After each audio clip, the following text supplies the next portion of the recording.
ተቃጥቶ የነበረ የተለያየ አይነት ተንኮል ነገር ግን እግዚአብሔር አምላካችን መልካም ነውና በጣም ብዙ ነገሮችን አሳልፎ ሁላችንም ጉዳያችን ብለን ይሄንን እፎይነን ብለን ቆርጠን ተነስተን በዚህ አገልግሎት በርካቶች የኦርቶዶክስ ተዋሕዶ ቤተክርስቲያንን በር ለመግባት ያንኳኳሉ። በጣም ብዙ ነገር ከጀርባ ተቃጥቶ ነበር ወንድሞቻችንን በህይወት ጭምር እስኪያሳጣን ድረስ ማለት ነው። እነ እፎይና ጳላዲዮስ በጥሩ አቅም በጥሩ መደራጀት ዳግም ወደ አገልግሎታቸው ይመለሳሉ።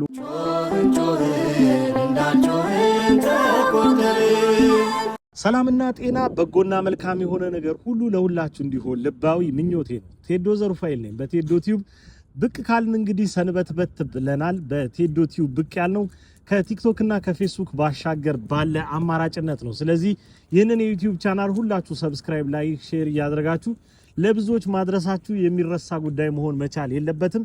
ቴዶ ቲዩብ የተለያዩ ርዕሰ ጉዳዮችን በጥልቀት የምንዳስስበት መረጃዎችን የምናቀብልበት የምንቃኝበት ገጻችን ነው ማለት ነው። ስለዚህ ላይክ፣ ሼር፣ ሰብስክራይብ። ካፍታ ቆይታ በኋላ ደስ በሚል የምስራችን እንመለሳለን። አብራችሁ ነው።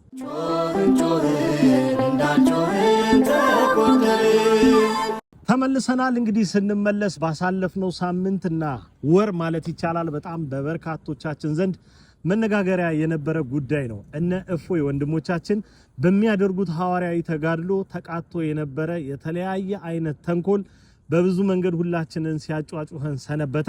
ነገር ግን እግዚአብሔር አምላካችን መልካም ነውና በጣም ብዙ ነገሮችን አሳልፎ ወንድሞችን ዳግም በቲክቶክ እንግዲህ በላይቭ በነበራቸው የተምሮ ማስተማር አገልግሎት ላይ ልናገኛቸው እነሆ ቀናት ብቻ ይቀራሉ። ይህንን በራሶቻቸው ገጾችም ጭምር አሳውቀዋል ማለት ነው። ሁላችሁ ያንን ተመልክታችኋል። ይህ በጣም ደስ ይላል። ኦርቶዶክሳውያን በብዙ መነቃቃት የተባበርንበት ሁላችንም ጉዳያችን ብለን ይሄንን እፎይነን ብለን ቆርጠን ተነስተን ብዙ መነቃቃትና አንድነትን ፍቅርን አሳይተን ወንድሞቻችን ዳግም እግዚአብሔር አምላክ መልካም ፍቃድ ሆኖ ወደ አገልግሎታቸው ይመለሳሉ። ታዲያ ከዚህ በኋላ ምን ይጠበቃል? ምን ይመስላችኋል? በዚህ አገልግሎት በርካቶች የኦርቶዶክስ ተዋሕዶ ቤተክርስቲያንን በር ለመግባት ያንኳኳሉ። ብዙዎች ወደዚች አማናዊት ወደ ሆነች ቅድስት ቤተክርስቲያን መሰረቷ ክርስቶስ ወደ ሆነች የቀናችው መልካሟ ኦርቶዶክስ ተዋሕዶ ቤተክርስቲያን ይተማሉ። ይህንን ለማድረግ ታዲያ በርካቶች ቁርጠኝነታችንን እናሳያለን። እነ እፎይ ወንድሞቻችን ያመርታሉ፣ እኛ ደግሞ እናሽጋለን። ያ ማለት በነጭ ልብስ ከብረው ወገኖች እንግዲህ በቅዱስ ቁርባን እንዲታተሙ በስርዓተ ጥምቀት እንዲከብሩ ትልቁ ጥረት ይደረጋል። ይህ አገልግሎት በጣም በተቀናጀ መንገድ ይቀጥላል። በጣም ብዙ ነገር ከጀርባ ተቃጥቶ ነበር ወንድሞቻችንን በህይወት ጭምር እስኪያሳጣን ድረስ ማለት ነው። የሚያደርሱ የተለያዩ ሙከራዎች ነበሩ። ነገር ግን እግዚአብሔር ከፊት እየቀደመ አከሸፈልን። ስለዚህ እነ እፎይ እጅግ በጣም በሚገርም ደህንነትና ጤንነት ወደ አገልግሎታቸው በሰላም ይመለሳሉ። ይቺ አማናዊት ቅድስት ቤተክርስቲያን በዚህ ዘመን በብዙ ስደት ውስጥ ያለችን ቤተክርስቲያን በማገልገል ወደፊት ይገፋሉ ማለት ነው። እንግዲህ በዘመናችን ቅድስት ቤተክርስቲያን የማትገፋበት መንገድ የለም። ከነዚህ መካከል አንደኛውና በጣም እጅግ የሚገርመው የቤተክርስቲያንን ሐዋርያዊ አገልግሎት መክታት በህግ በደንብ እያሰሩ ቤተክርስቲያንን ማቆርፈድና መኮርኮም በጣም ብዙዎች እንግዲህ በተንኮል የተነሱበት ጉዳይ ነው። ነገር ግን የቅድስት ቤተክርስቲያን ሐዋርያዊ አገልግሎት ቀደምት አባቶቻችን በሰሩልንና ባሰመሩልን መስመር የሚጓዝ እንጂ በሀገራዊ ህግ እየተጣመመና እያጎነበሰ የሚሄድ ሐዋርያዊ አገልግሎት የለም። ስለዚህ ሐዋርያት ቀድሞ እንደሚያደርጉት የጣዖት ሰፈሮችን በመረበሽ ጣዖቶቻቸውን በመስበር ኢየሱስ ክርስቶስ እንዲመለክ ደግሞ ወንጌልን እየሰበኩ የተጓዙት ጉዞ ሰማዕትነትና መስዋዕትነት ምን ያህል የሚናፈቅ እንደነበረ ያሳዩን ያ ህይወት በዚህም ዘመን የማይደገምበት ምክንያት የለም።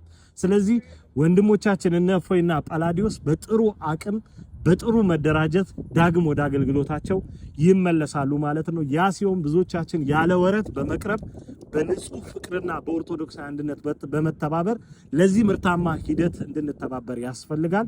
እንግዲህ እስከዛሬ በአማርኛ ሳይተረጎም በመቅረቱ ምክንያት እንግዲህ በጣም ብዙ ነገሮች ያልተገለጡለት የእስልምና አስተምህሮ በወንድሞቻችንና እነሱም በመሰሉ በጣም በርካታ ዕቅበተ እምነት ላይ በሚሰሩ ወገኖቻችን ብዙ አይነት ምርታን ያገኘን እንገኛለን። ስለዚህ ይሄ በመቶዎች የሚቆጠር መመለስን ወደ ሺዎች እንዲሸጋገር ዳግም በኦርቶዶክሳዊ ጥንካሬ እንለፋለን። ለዚህ ያለ ወረት ያለ መታተር በጣም ያለ መድከም ልንንቀሳቀስ ያስፈልጋል። ጥርሳችንን ነክሰን አሁንም እፎይ እንላለን።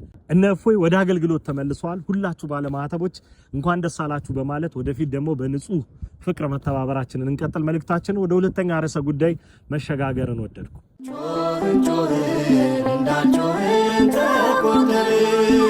ተመልሰናል። ቴዶ ዘሩፋኤል በቴዶ ቲዩብ የተለያዩ ርዕሰ ጉዳዮችን በቁም ነገር እንዳስሳለን እንቃኛለን። ከሁላችሁ የሚጠበቀው ቪዲዮ ጀምሮ መጨረስ፣ ለሌሎች ማስተላለፍ፣ ይህን ቲዩብ ደግሞ የታናሽ ወንድማችሁን ቲዩብ ደግሞ ማስተዋወቅ ከናንተ ይጠበቃል። ወደ ሁለተኛው ርዕሰ ጉዳያችን ስናመራ እንግዲህ ቅድስት ቤተክርስቲያናችን በእኛ ዘመን የማይደርስባት መከራ የማትቀበለው የፈተና ፍላጻ የለም።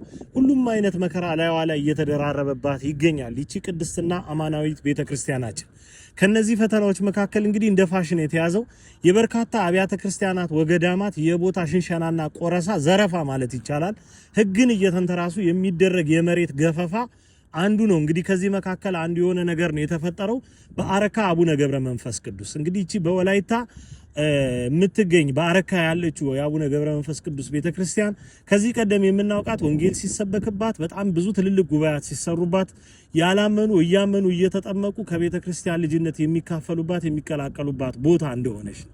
ይህች ቤተክርስቲያን ታዲያ ክብር የተገባት ልትሆን ሲገባ 5000 ካሬ ሜትር የሚሆን ቦታ ተቆርሶ እንግዲህ ለማይሆን ሰው ተሰጥቷል ማለት ነው፣ ለማይገባው ሰው ማለት ነውና ይሄ በጣም እንግዲህ በዘመናችን በብዙ አይነት ሁኔታ እየተመለከትነው ነው። በመሃል ከተማ ተመልክታችኋል።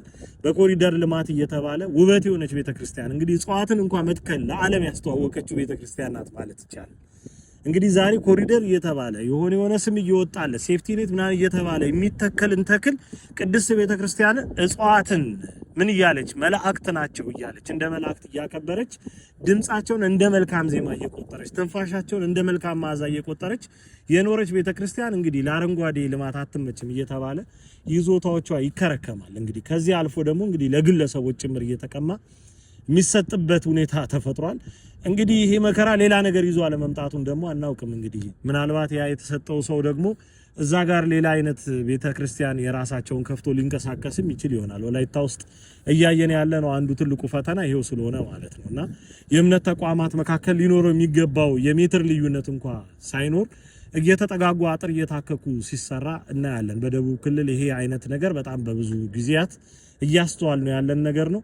ይሄ እንግዲህ ተገቢውን የሆነ እይታ እንዲያገኝ ሁላችን ድምጽ ልንሆን ያስፈልጋል ብዬ አስባለሁ። እንግዲህ ቴዶ ቲዩብ በተለያዩ ርዕሰ ጉዳዮች እንቀጥላለን። ብዙ አይነት መብራራት ያለባቸው ነገሮች ማብራራታችን እንቀጥላለን። እየጠነከርን እንጂ እያነሰን አንመጣም። በየትኛው መንገድ ቴዶ ዘሩፋኤል ይቀጥላል ማለት ነው። እግዚአብሔር አምላክ አቅም፣ ብርታት፣ ጉልበት ይሁነን። ከናንተ ላይክ፣ ሼር፣ ሰብስክራይብ ማድረግ እንዳይረሳ። ሰላም ቤተሰቦች። ጮህ ጮህ እንዳልጮህ ተቆጠረ